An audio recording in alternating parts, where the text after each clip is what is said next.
Good evening, folks. Welcome back to the channel. It's a pleasure to see you, as it always is. I hope you're doing well. Second round in the Shanghai Masters for us today. As always, we'll be going through each and every one of these matches. Make sure you get your comments in with your predictions. Anything that I'm going for personally will be in that pinned comment. You're more than welcome to take a look at that. Take it if you want, leave it if you must. It's entirely up to you. The choice is yours. But do like the video. If you be so kind, get yourself subscribe to the channel if you're not already.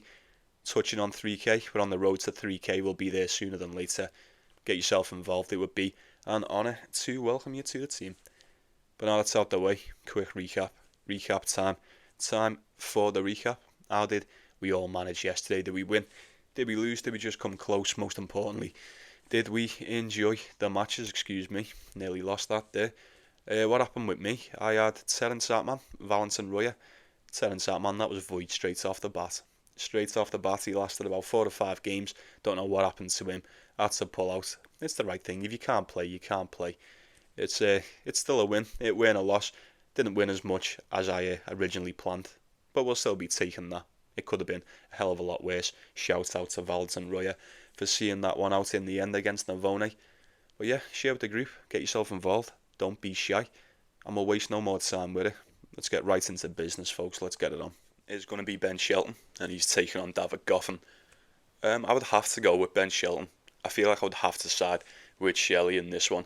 It's kind of a revenge spot, is it not? It sounds very weird to say, but it is. These played each other once before, earlier on in the season, over in Acapulco. Straight set for David Goffin. Who'd have thought? You just can't write it, can you? This guy's impossible. Not only that, I'm pretty sure he beat Carlos Alcaraz around the same time in the season as well. That's neither here nor there. 9 wins, 14 losses for David Goffin on the hard court this season. This guy's year has been well below par, to say the least. As for Ben Shelton, if we're comparing the two, 37 wins, 19 losses in total, 23 and 8 on the hard court. He's been fantastic. He's been really good. The improvements that Ben Shelton has made, even since these last played, even within the same season, since the end of Feb, start of March, Ben Shelton's improved dramatically, in my opinion, anyway. Now, I wouldn't necessarily say he's added X, Y, and Z to his game, more so just honed in on the skills that he already possesses, and what he does really well. Like I said, I'd have to go with Ben Shelton, based on form and whatnot. Pretty much since those couple of results for David Goffin earlier on in the season, against Shelton, Carlos Alcaraz. This guy's done nothing since, absolutely nothing. 4 wins in his last 10. I do believe David Goffin's played a bit better since we've entered the Asian swing. He's beaten Zoe, he's beaten Rinderknech, got it done against Alexander Muller in the first round. It's only been Alexander Vukic and Artur Rinderknech to actually beat him. And he's taken a set off the pair of them. Decent showings. Like I say, although the results may not jump off the page to you, I do believe David Goffin's playing a bit better over here. So, as I say, he's already beaten before. He's clearly capable of dealing with the likes of a Ben Shelton on the day. Can he do it again? Can he make it 2-0? I'd be surprised. I think I'd be surprised. Got to see what Ben Shelton looks like. Got to see how he looks like. I mean, I don't know how he's going to hold up. I don't know how he's going to hold up. The fact that he's here would suggest to me that he's good to go. The last time we seen him was in the US Open when he pulled out to Adrian Mannarino. It was quite a shame as well. Now, quite a lot of money has come in on David Goffin since this line's opened from what I can see anyway. I had Ben Shelton around 1.3, and I would have thought it was a sound little parlay piece, but you can now get him around 1.4, 1.45. Better price for Ben Shelton, providing you think he's going to get it done. I couldn't talk it off either one. Just want to give a bit of respect to David Goffin in this spot, but ultimately, I'd be taking Ben Shelton to get that one done. Like I said, I feel like I'd have to. Be the only way for me. And then next up is going to be Sebastian Baez and Holger Rune. Holger Rune. It's Holger Rune or nothing. I don't really know what you're going to do with it. He is a massive, massive favourite in this one today, 1.18 to be precise. Now, these have played each other 6 times before, 5 of them coming on the clay. Head-to-heads, 3 apiece as well. Split right down the middle, 5 meetings on the clay. And then the only meeting on the indoor hard court went the way of, well, you guessed it, that's right, Holger Rune. 17 and 9 for Holger Rune on the surface, 3 and 8 for Sebastian Baez. This one indeed picks itself. I weren't too pleased with what I seen from Holger Rune in the quarterfinals against Jensen Brooksby in Tokyo, but we did say at the start of the week, give him a game or two, then I'll start getting worried. Evidently it doesn't really matter who he comes up against. It's just, midway through the tournament he gets them nerves that he can't shake. Baez has just pulled off the upset against Zhang, came back, ended up beating him. I just can't see him beating Holger Rune. I can't. Not on the hard court. If he wants to turn up and upset the apple cart, then by all means go for it. But even at a 4-1 dog, no. Sebastian Baez probably shouldn't be taking out Holger Rune on the hard court, in my opinion. I mean, such a good price, 4-1. I imagine there's people who will just have a sprinkle on that for the sake of it. You be my guest, you pick your poison, you pay your money, you take your choice. The pick would be Holger Rune. However, you want to take him on that. And then we've got Ugo Humbert and Jordan Thompson. Neither one. Jordan Thompson, I weren't so convinced in the first round. I thought Holmgren put in a decent shift against him. I actually thought Holmgren was going to win. I really did. He kept it close. That's probably more than that was more from what I've seen from Jordan Thompson in quite some time. Not only did he win, he actually managed to see a match out as well. Happy days. It's what you want to see. We all like Jordan Thompson over here. Winning just 4 of his last 10. It's not too great.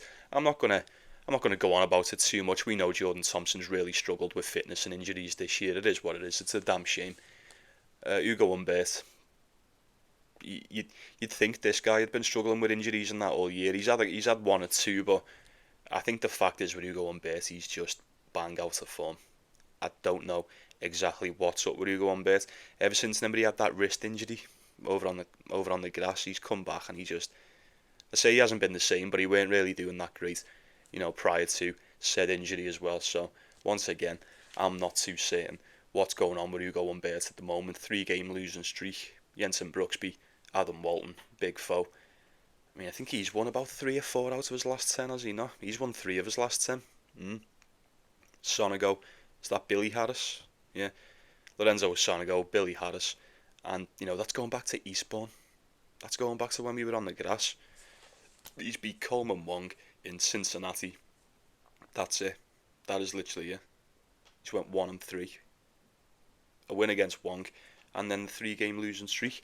I just can't trust Ugo Humbert. I can't. This is no longer the Ugo Humbert that I know. It's really not. Nothing of the sort. What's he finished on here? Both of these have won 7 games and lost 8.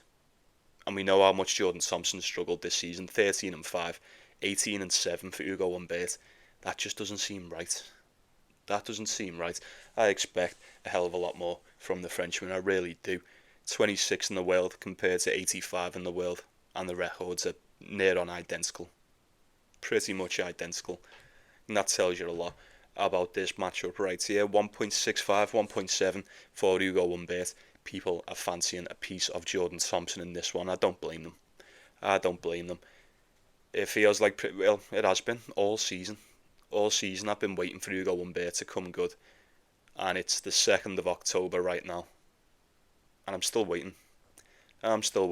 He started off alright. I mean, he had a fairly decent Australian Open, but ever since that, you're lucky to get 2 games in a row. You're lucky to get back-to-back wins, excuse me, out of Ugo Humbert. Now, I'd say he tends to play good over here. He got to the 3rd round last year. Got to the quarterfinals the year before that. So maybe that's something. Jordan Thompson, I don't think he's ever been past this point. 2017, 1st round exit. 2023, 1st round exit. And then last year, 2nd round exit. So maybe we'll be in for more of the same.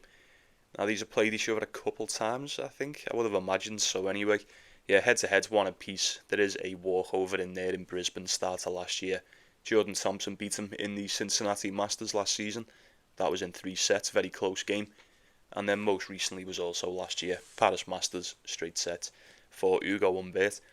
The 2 games that they've managed to see out last year, there is a tiebreaker in the pair of them. So it's just food for thought. I don't think I could split either one. You could just take either one for a set while the odds are getting closer and closer. I'm not picking it with a lot of conviction. As far as the prediction goes, it would always be Ugo Humbert for me, but I'll be staying well away from this one as far as a bet. I could not put a cent on this one. I don't think I would put a cent on this even if I did.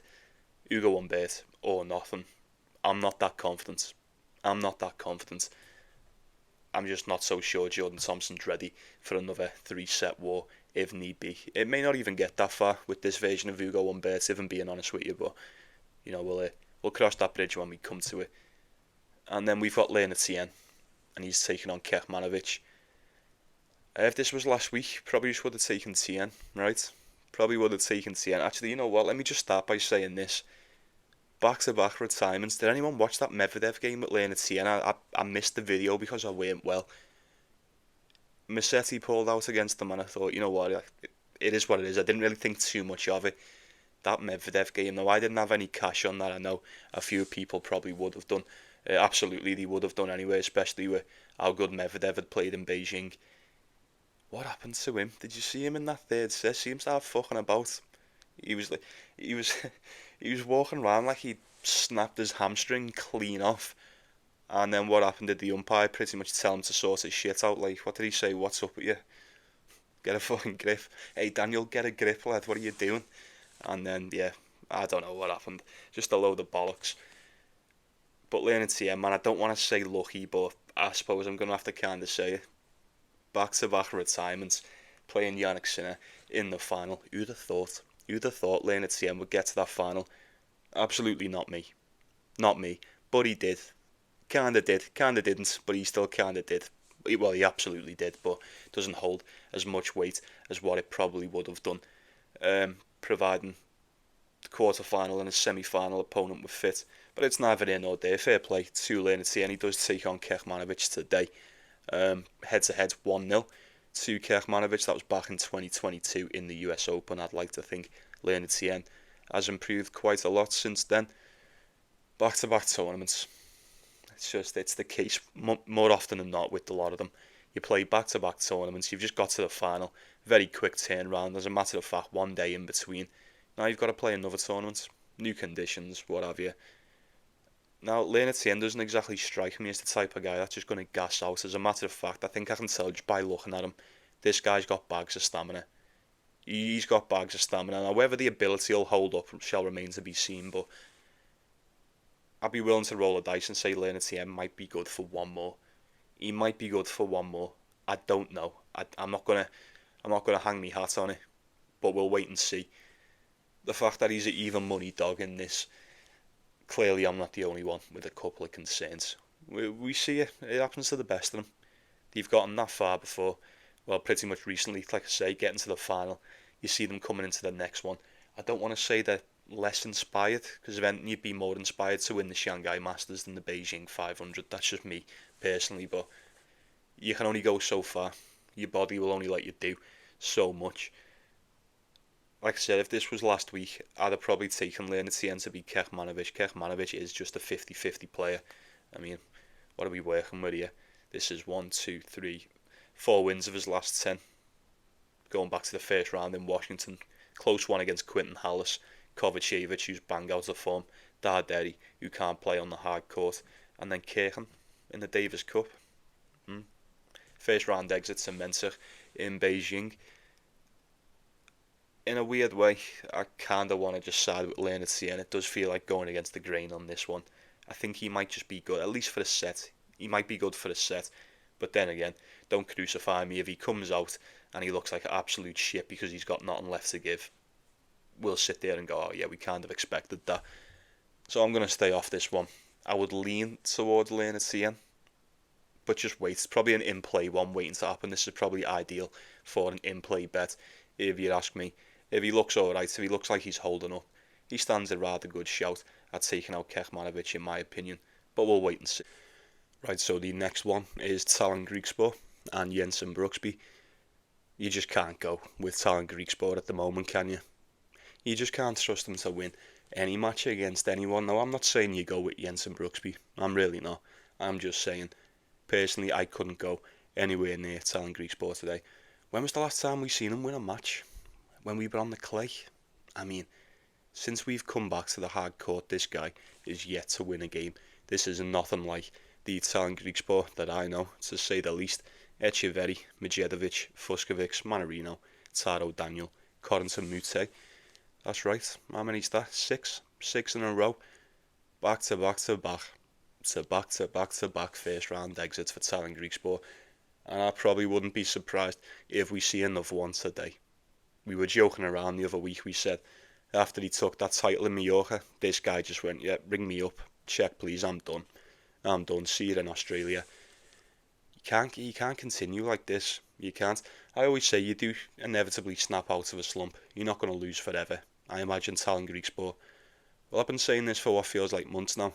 Sooner than later, you should get a win. I'm surprised he hasn't got one. At least one. Just one solitary win. Hasn't happened. Hasn't really looked like happening either. I don't know what's going on with him. But you can't finish the season like this. You can't. I don't really care who you are. You can't finish the season in form such as this, because you don't have that much time in between to get ready for the new year. And then by the time Australia comes round, you're essentially still the same player what you were in October, November. I don't know. I've got high hopes for Tallinn Griekspoor. He will most definitely come good again. But it really is a roll of dice whether he's just going to put in a decent match all of a sudden. There's been nothing to suggest this guy is just going to all of a sudden snap back into form. I don't really like going for Jensen Brooksby in this one. I'm being forced to take Jensen Brooksby based on how shit Tallinn Griekspoor has been. I don't really like that. Although Brooksby did look decent last time out in Tokyo, met his match against Taylor Fritz. It's alright, no shame in that. Took out James Trotter in the first round over in Shanghai, and I probably wouldn't be surprised to see him take out Tallinn Griekspoor today. Played each other in Wimbledon, straight sets for Jensen Brooksby. He's coming into this one around 1.45. Quite a big favourite. I think that tells you all you need to know in this matchup right here. So I suppose it would have to be the American in that one. And then we've got Zizou Bergs taking on Casper Ruud. I'd lean towards Casper Ruud. I think Casper Ruud should have this one in the bag. I say he should have it in the bag. I mean, Zizou Bergs can be a tricky customer for the best of them on the day.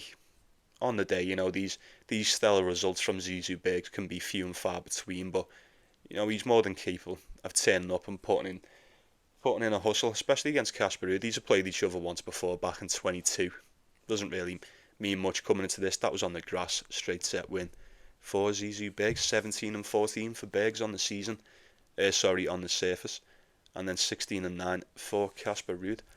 I was quite impressed with Casper Ruud in Tokyo. Ended up playing Carlos Alcaraz in the semi-finals. Took a set as well, had a decent match against Alcaraz. Unfortunately, doesn't really matter how good you play against Carlos Alcaraz, you're probably not going to beat him. Probably not. Zizou Bergs had a decent game against Alcaraz as well. Didn't come as close, didn't take a set, but he did take the serve 3 times, which I suppose is an achievement in itself. That was in Tokyo as well. Now Zizou Bergs, I mean, this guy's went 2-2. 2 wins, 2 losses since we've come over to the Asian Tour. Had a close game with Xiang in Chengdu. Ended up taking out Tabilo after he just took the title. So 3 sets with Tabilo. Kind of a uninspired Tabilo, you may say. You take from that what you will. The game against Alcaraz, and then he's just turned up to Shanghai and pulled off the upset against Sebastian Korda, and he looked rather good doing so as well, I may add. I think if we get the correct version of Zizou Bergs, he definitely poses a threat, somewhat of a threat, to Casper Ruud today. The one thing that's always stuck out to me for Casper Ruud, especially on these surfaces, is he tends to, not all the time, but I've seen him struggle with the power. I've seen him struggle with the pace. Zizou Bergs kind of operates on this nervous energy. I think he kind of runs on this nervous energy. You never really know what's going to happen. He plays this game on a knife edge, and when it's all going well for him, when it's all working, he looks unstoppable. He really does. But when things start going slightly pear-shaped, them errors creep in, and you'll get about 40 in a set from Zizou Bergs. You can't afford to get complacent. Not against Casper Ruud. He'll most definitely punish you for that. If we get these Zizou Bergs who turned up and beat Sebastian Korda, managed to serve well, solid baseline game. He's a decent player. He really is. I just think Casper Ruud's better. Dare I say. More trustworthy, although I can't remember the last time I took Casper Ruud. As a matter of fact, I think I can. I think I can. Do you remember? And this sort of segues into the next bit as well. Casper Ruud, for the most part, he's one of the best in the business, no doubt about it. But every now and then, not all the time, it's kind of rare. It's happened a few times this season. Well, it's kind of happened a few times in a row, as of late anyway. But Casper Ruud, in my opinion, will turn up every now and then and just put in a shocking performance. It will leave you sitting there with a failed parlay and a head full of mystery. It will. Shocking. Rafael Collignon beat him in the US Open. Rinderknech beat him in Cincinnati. Kecmanovic beat him in Toronto. All of these just overpowered him. They're just three of the recent ones, you know what I mean? He's won 6 of his last 10. Obviously, Alcaraz being the most recent loss, but that's alright. Collignon shouldn't be getting beat by him. Shouldn't be getting beat by Collignon, especially just bullied around the court. No chance. Rinderknech, we were speaking about Rinderknech yesterday. We know what he can do. He can turn up, he can serve well. He can put the power on you. And look what happened, he beat Casper Ruud. Same for Kecmanovic. Turns up, that's all he's going to do. Turn up, try and put a first serve in, and then just try and blast every ball that he can. If Zizou Bergs turns up and his game works, excuse me, I probably wouldn't be that surprised to see Casper Ruud struggle in this one. That game he played against JM Cerundolo, some of you may have forgotten about this. I haven't. This is burnt into my memory. That's the first thing I think of when I see Casper Ruud, or one of the first things anyway. It's a shame, but it's true. He turned up against JM Cerundolo after looking fantastic the match prior. And we remember what he was doing. He was basically standing in the crowd, moonballing the return for no reason whatsoever. No reason whatsoever, and I don't think I've done any business with Casper Ruud since then. Now, there's still time for me and Casper Ruud towards the end of the season, no doubt about that. I probably will take him. I definitely will take him from now till the end. But I haven't touched him for a few months. He's been really good. You may say, oh, you've missed plenty of opportunities for Casper Ruud the past few weeks. I agree. But there's a couple of concerns, a little bit of doubt surrounding this one. Zizou Bergs could make this a lot more interesting than what those odds would suggest. You can get Casper Ruud around 1.35, 1.4. We'll see what happens. I would be leaning ever so slightly towards Casper Ruud getting this one done, but as far as 1.35, I don't think I could get there on the price today. Bit of a bold shout, maybe Zizou Bergs for a set. Probably get a better price for that. I don't know. Be Casper Ruud or not, I suppose. I don't think I've got any business to do with that one today. And then we've got Marin Cilic taking on Djokovic. It's going to be Djokovic, you know. It's going to be Djokovic. I'm not going to waste too much time on this one. It's a shame. We say this all the time, you know, the best players in the world. I feel like we barely talk about them. We don't really have to. You don't need me to tell you Djokovic is probably going to beat Marin Cilic today. These have played each other how many times? Fuck me, it's well more than what I thought. 21 times over the years, that's right. 21 times these have faced each other. Djokovic has beat him 19 times. When was the last time Marin Cilic beat him? In 2016 and 2018. Then Djokovic has won the next 1, 2, 3, 4, 5, 6 games in a row. Haven't played each other since 2022. Djokovic has always beaten this guy. Evidently, he's always beaten him. And he's coming into this one today 1.08 on the decimal. Massive favourite. At this point in the both of their careers, he's probably not, but he's still this big of a favourite. What is going on? What is going on? What are we even doing here? Djokovic is 1 year older than Marin Cilic, and just look at the difference. Don't know how you're going to go about your business on this one. You're going to have to take Djokovic either which way you can. I suppose the question does remain, do you believe Marin Cilic can keep this one within spread range? Do you think he can keep it competitive? Wouldn't be surprised if he didn't. Djokovic 1.08. Obviously, you've got to expect him to get to the next round. And then we've got Taylor Fritz and Fabian Marozsan. I'd be going with Taylor Fritz.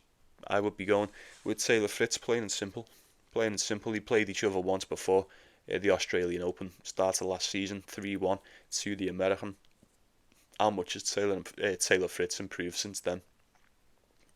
Scary to think, innit?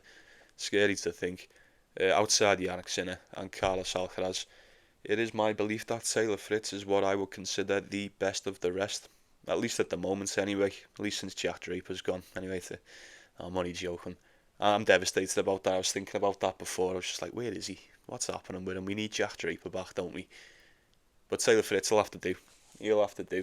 He's as good as it's getting without being Alcaraz or Sinner, in my opinion. He looks good to win every match. Pretty much every match, unless it's one of them two. That's just the way I'm seeing it at the moment. That's probably the way a lot of us see it, I think. Call it 1.3 for Taylor Fritz. Now, this was 1.25 before it opened at 1.17.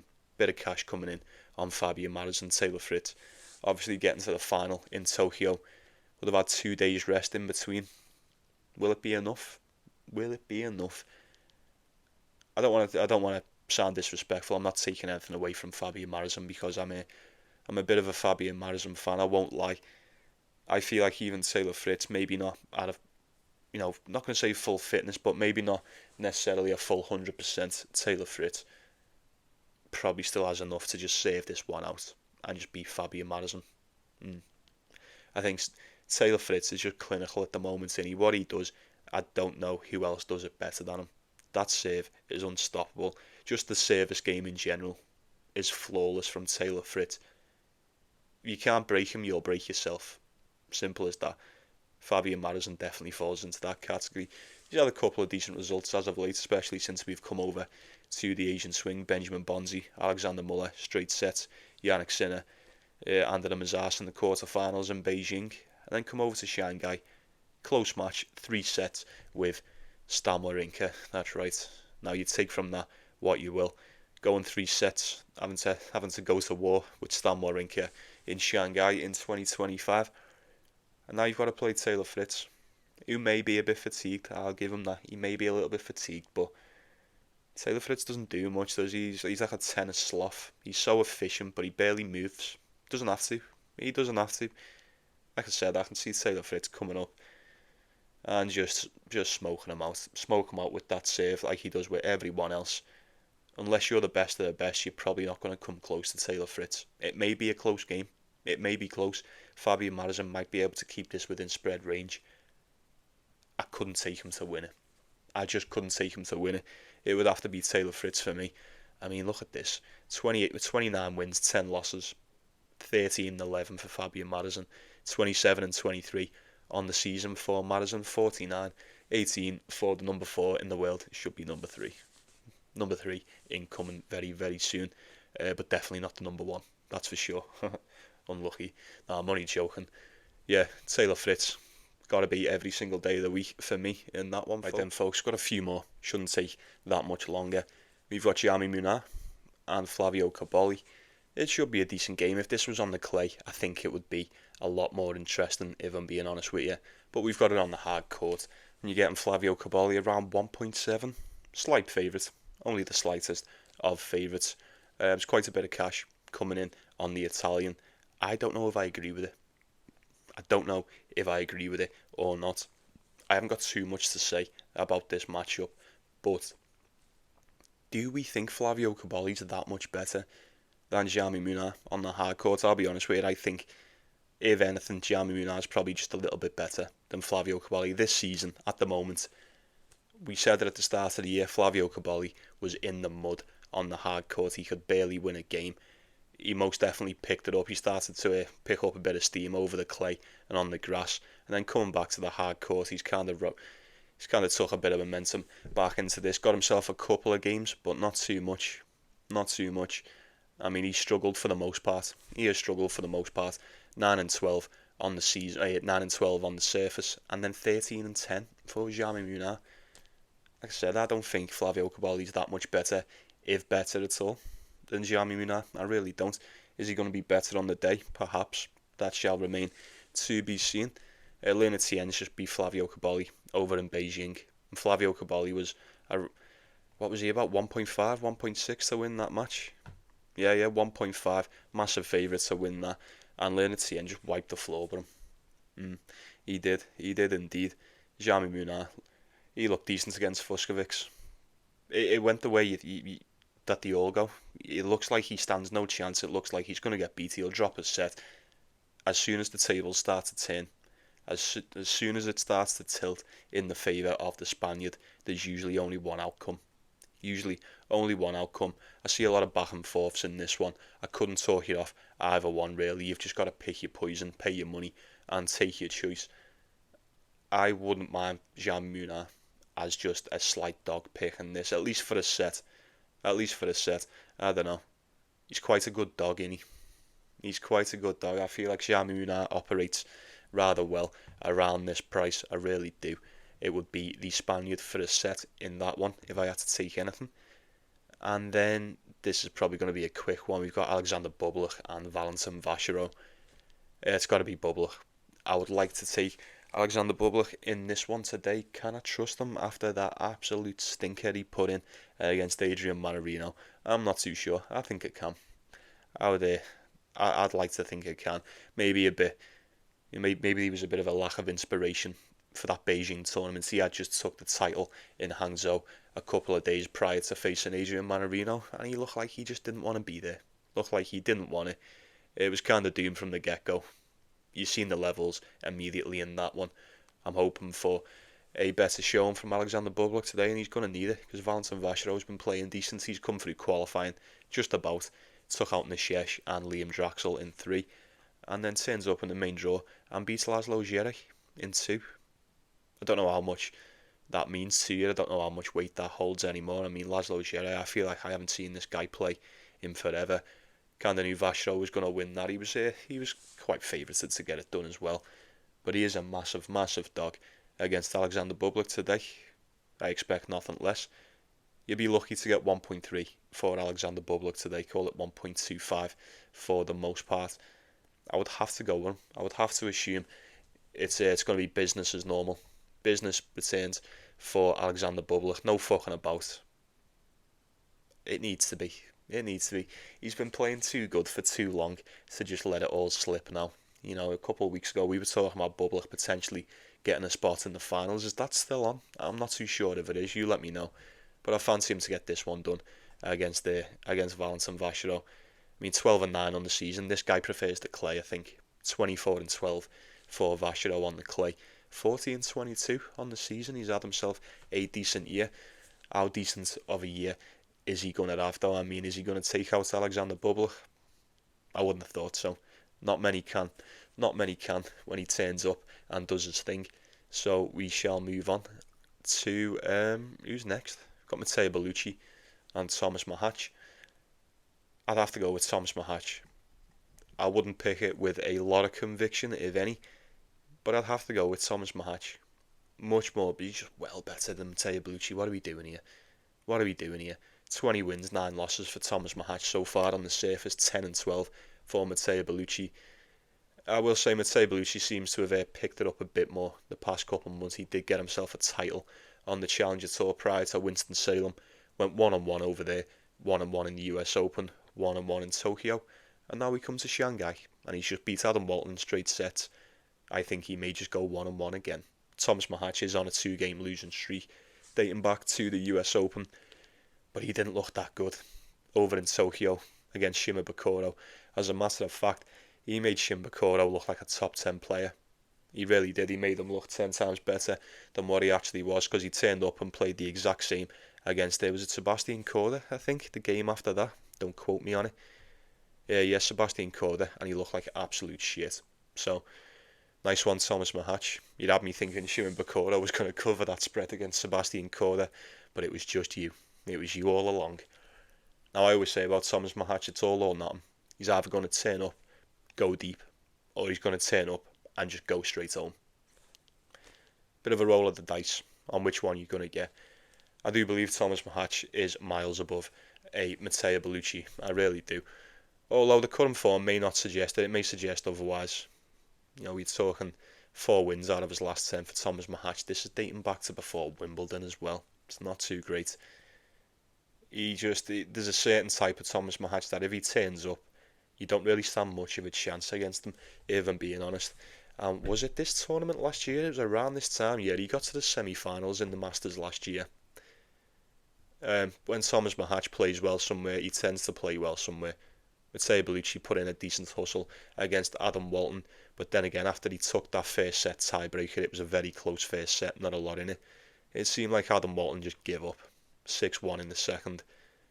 I think Thomas Machac is going to deal a bit more trouble your way than an Adam Walton. I would like to assume so. A lot of cash coming in on Matteo Bellucci, a lot of cash. He opened up around 3.2, it's now sitting around 2.4. That's quite worrying. That's a bit concerning. Any ideas on what's going on there? Please do let me know. But then again, I say it's a bit concerning. I'm all but sold on Thomas Machac in this one, and as the hours are going by, I'm just getting a better and better price. 1.55 for Thomas Machac against Matteo Bellucci in the Shanghai Masters. First match for him. Come on. If Thomas Machac is going to turn up and look like an idiot today, then so be it. You can't account for that happening, but just based on what I know, I would kind of have to go with Thomas Machac. I just have to. I mean, say Bellucci, when was the last time he won back-to-back games on the Challenger Tour? Yeah, nah, you're alright. You're alright, mate. 1.55. Give me 1.6. I'll wait a little bit longer. That'll probably go to 1.6. Better price for Thomas Machac. They've played each other once before. 2023 on the Challenger Tour. It did go the way of the Italian. That was in a final. I think Thomas Machac has turned into a much more lethal player since then. Just outside the top 20 now. Just outside the top 20. And when he turns up, remember how good he played? It sound like I don't want to start reminiscing or nothing, but how good he played over in Mexico, in Acapulco, earlier on in the season. Fantastic. If we can get anything like that, I think he should be in for a win in this one. Give me Thomas Machac. I'm hoping he gets it done. I'll be rooting for him, to say the least. And then there's a couple more. There's one or two that I haven't filtered through properly. I know Benjamin Bonzi's having to play. Is it Gabe Diallo? We'll touch on that in a bit. Anyway, who's next? We have got Luca Nardi and Mpetshi Perricard. I'd want to go with Gio. In a weird way, I wouldn't want to go with him. I'd feel like I'd have to go with Mpetshi Perricard. If he turns up and does what he does, he should make light work of a Luca Nardi. But just as I say that, you look at the records, Luca Nardi's actually got a positive record on the hard court this year, and that is more than what I can say for Gio. 14-12 for the Italian, 10-12 for Mpetshi Perricard. Same stuff. Every time Gio is just going to turn up and try and blast you off the court with that serve, and then just the forehand in general. Not even the forehand, it's just the power in it. Serve, weak return, blast it the other way. It's like playing topspin. It's like playing topspin online, and everyone's just maxed out the power in the serve. He ain't been too good this season though. He ain't been too good. I'm not exactly picking this with a lot of confidence, if any at all. 18-21 for Gio, 28-26 for Luca Nardi. He's been more trustworthy. And I don't know about you, we've seen Luca Nardi put in some decent games, man. We have. This guy turns up and he tends to play a lot better than what I think he ever can. Maybe this is going to be one of them. He's just had to pull off the comeback against Sebastian Ofner in the first round. So maybe he'll be more than confident to do it against Mpetshi Perricard. Sebastian Ofner's just going to blast in a big first serve at you, try and bully it off the court. Maybe not to the efficiency of what Gio can do. I mean, this guy just wears on you. He wears on you.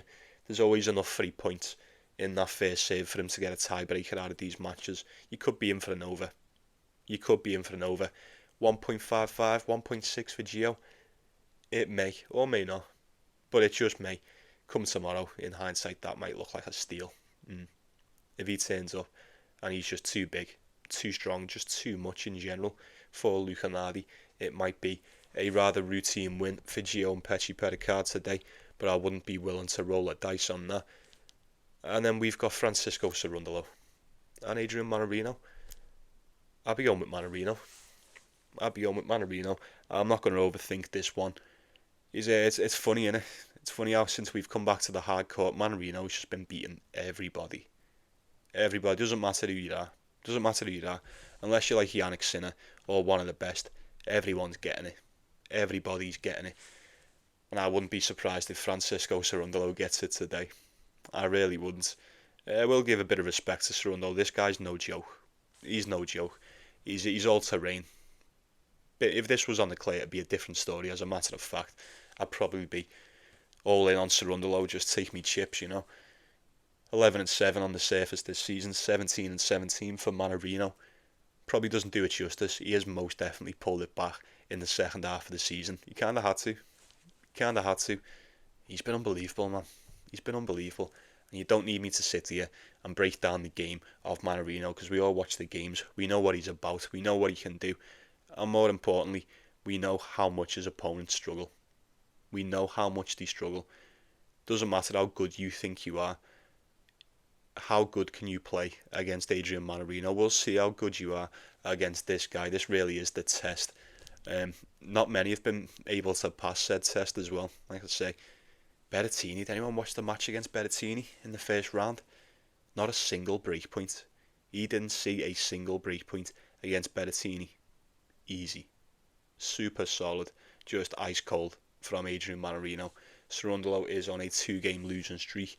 He turned up and looked fantastic in the first set against Tien, and then it all come crumbling down over in Beijing, and that's all we've had. Say Mannarino is much more acclimated to the Asian swing so far. Now the odds are split down the middle. These odds are split down the middle at the moment. As the hours are going on, I think Adrian Mannarino is slowly becoming a slight favourite. As a matter of fact, he is 1.88 to 1.9. Now we opened up as a dog, 2.25, was it 2.3? 2.25. Yeah, 2.25 for Adrian Mannarino. It's now sitting at sub 1.9. Would I like to have gotten him at a dog price? I'm not going to lie. But even with it being split down the middle, maybe I'll take a bit of that. Maybe I'll just take him for a set. Keep it simple, we'll simplify it. Adrian Mannarino for a set. I'd like to think he'll be tricky enough to at least take one set off Francisco Cerundolo. This guy can be a bit ropey at the best of times. So, given the form and the current momentum of Adrian Mannarino, I would fancy him for at least a set. If anything, just the one. Just the one will do me. I don't need him to win it if I'm taking just the one. Very well, folks, that shall do us. Once again, another day in the bag. Thanks for watching. Appreciate you stopping by. Appreciate you watching the show. Make sure you like and subscribe before you go, and I'd appreciate that too. But very well then. I'll be seeing you around. Take care, yeah. Take care of yourselves. Take care of one another. It's the most important thing. Let me know what you're going for. Get yourself involved. Share with the group. Don't be shy. Anything I'm taking will be in that pinned comment. But best of luck to you, as always, however you decide to go about your business. Enjoy the matches today. I'll see you all tomorrow.